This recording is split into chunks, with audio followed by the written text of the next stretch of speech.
Padre Celestial, en este maravilloso día reconocemos que tú eres un Dios de pacto, un Dios que cumples tu promesa, un Dios que estableció los cielos y la tierra, un Dios que nos creó en el vientre de nuestra madre, un Dios que es el mismo ayer, hoy y siempre, y en ti confiamos, en tu palabra eterna confiamos, Señor.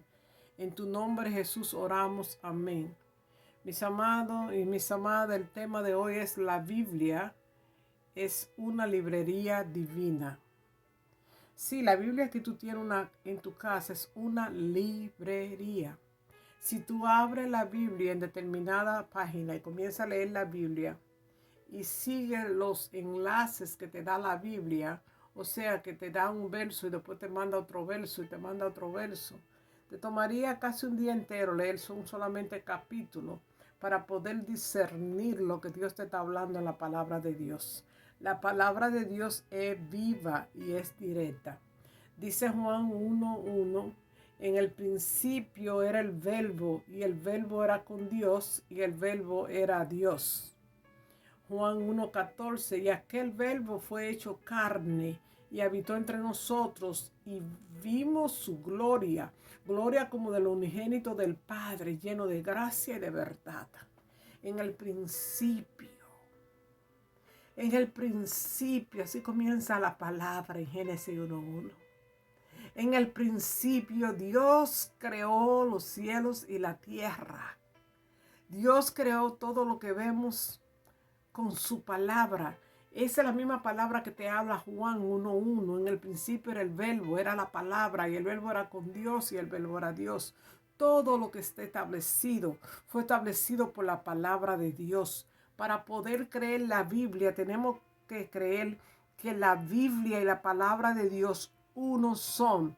La palabra de Dios es Dios, imprime su palabra en unas páginas para que todos nosotros, los intelectuales y los analfabetos, podamos leer la palabra de Dios. Hay personas que han ido a universidades grandísimas, hay otras personas que nos quedamos en un grado secundario. Yo no fui a la universidad, me quedé en el bachillerato. Terminé el bachillerato, los 4 años del bachillerato. Pero yo entiendo la Biblia, pero también la puedo entender una persona que es un teólogo famoso. Entonces nosotros debemos entrar a la palabra de Dios no para hacernos creer lo más sabio del mundo, sino para entender a Dios. Dice 2 de Pedro 1:21, porque nunca la profecía fue traída por voluntad humana, sino que los santos hombres de Dios hablaron siendo inspirados por el Espíritu Santo. Maravilloso. Mis amados y mis amadas, yo cuando estoy leyendo el Antiguo Testamento, me imagino los hombres antiguos, donde Dios, a través de la revelación del Espíritu Santo, le mostraba a ellos qué escribir.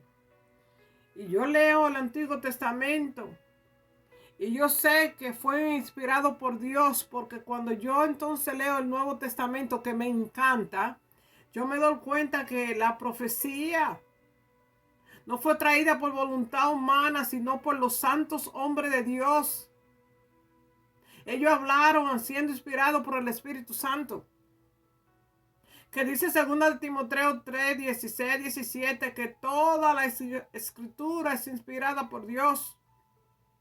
Y la palabra de Dios es útil para enseñar, para redarguir, para corregir, para instruir en justicia, a fin de que el hombre de Dios sea perfecto y enteramente preparado para toda buena obra.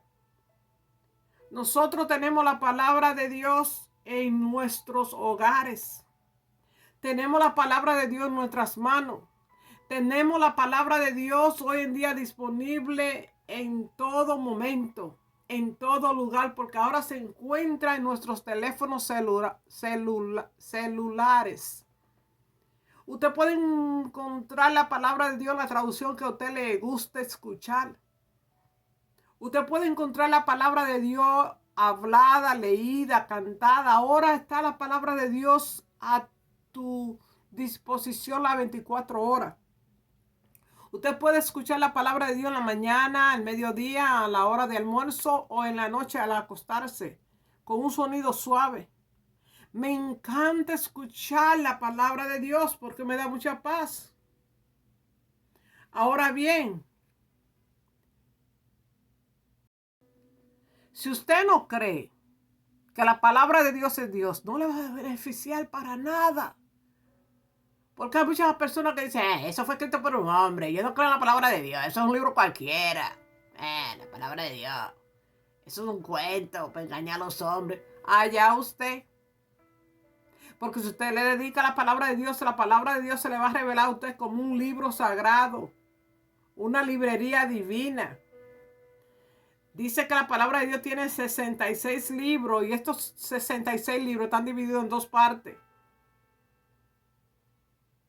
El Antiguo Testamento es de Génesis a Malaquías y tiene 39 libros.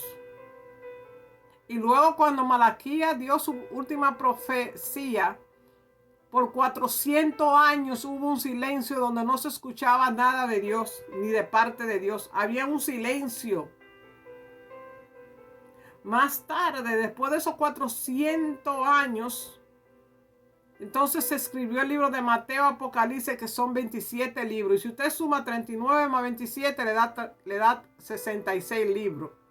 66 libros de instrucciones para su vida. Y estos libros no se equivocan porque lo que se escribió desde Génesis a Malaquías resulta igualmente lo que se escribe desde Mateo a Revelación o Apocalipsis. Yo le tengo a usted algo que decir. De acuerdo a nuestro hermano pastor Ray C. Steinman, dice: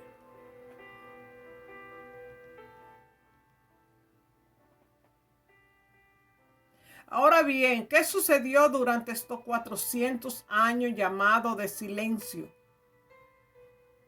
Después que los últimos profetas inspirados por Dios y los primeros escritores del Nuevo Testamento comenzaron a escribir. ¿Qué pasó entre Malaquías?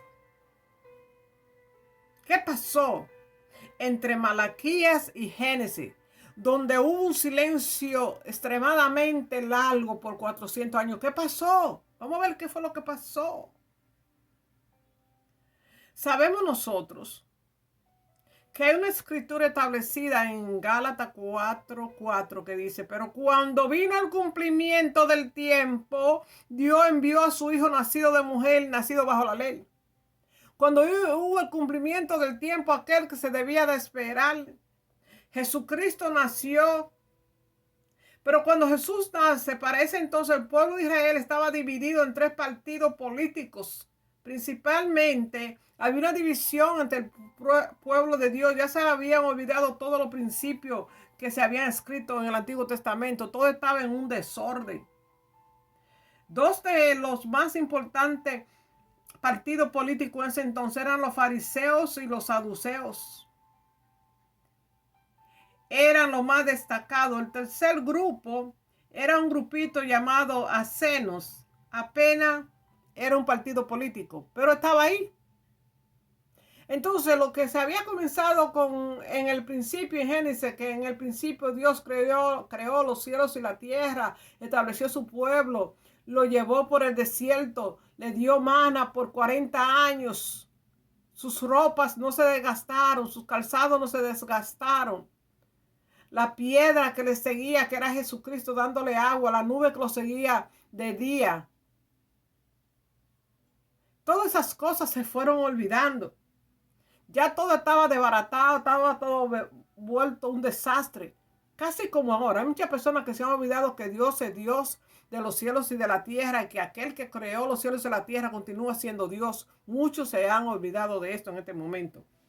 Al abrir el Nuevo Testamento, en el libro de Mateo, descubrimos un ambiente totalmente diferente, casi como si fuera un mundo distinto. Roma en ese entonces era el poder dominante en la tierra y las legiones romanas se habían extendido por todo lo ancho y largo del mundo civilizado. Roma tenía el poder en ese entonces. El centro de poder había cambiado del este al oeste a Roma. Palestina seguía siendo una soberanía, pero ahora había un rey ocupando el trono y este rey era descendiente de Isaú, en lugar de ser descendiente de Jacob, que era el que tenía la promesa de Dios divina. Y su nombre en esa época era Herodes el Grande, Herodes el Poderoso. Entonces, esto es históricamente. Además, los sumos sacerdotes en ese entonces eran la autoridad divina. El que decía algo en contra de un sacerdote en ese entonces era, ya usted sabe, muerto a pedra. Ellos tenían la última palabra. Pero entonces estos sacerdotes de ese entonces no pertenecían a la línea de Aarón, que era la línea divina de Dios, sino que eran sacerdotes contratados, asalariados. ¿Cuántas veces usted ha ido a una congregación donde estos asalariados le hacen la vida imposible a usted? Usted va allí buscando un poquito de paz y sale de ahí usted desquiciado, loco, porque le cae encima a pedra limpia. Le hacen la vida imposible. Entonces el sacerdote contratado o asalariado no es un sacerdote llamado por Dios. Y así hay mucho. Entonces, los sacerdotes de ese entonces estaban bajo patrocinio político. Ellos decían lo que los saduceos y los fariseos o el otro tercer grupo, los asenos, le decían. O sea que no tenían el Espíritu Santo prácticamente, no lo tenían. Mis amados y mis hermanos, entonces el templo seguía siendo el lugar de adoración judío, a pesar de que el edificio había sido parcialmente destruido y reconstruido más de 6 veces. Más de 6 veces había sido destruido y reconstruido. Ellos se reunían allí, pero la línea de sacerdotes que tenían eran sacerdotes contratados, controladores mentales, como hay muchos hoy en día. Entonces, al final del Antiguo Testamento,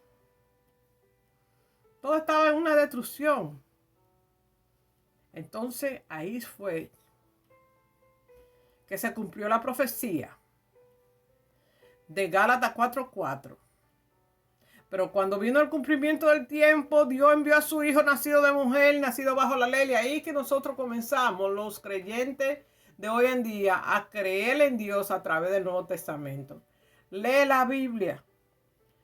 Dedícale la historia de la Biblia para que tú veas lo profundo que es, lo verdadero que es y que Dios tiene palabra para ti.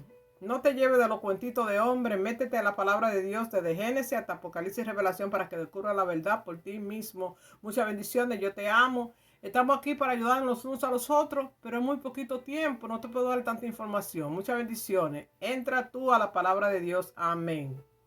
Adiós.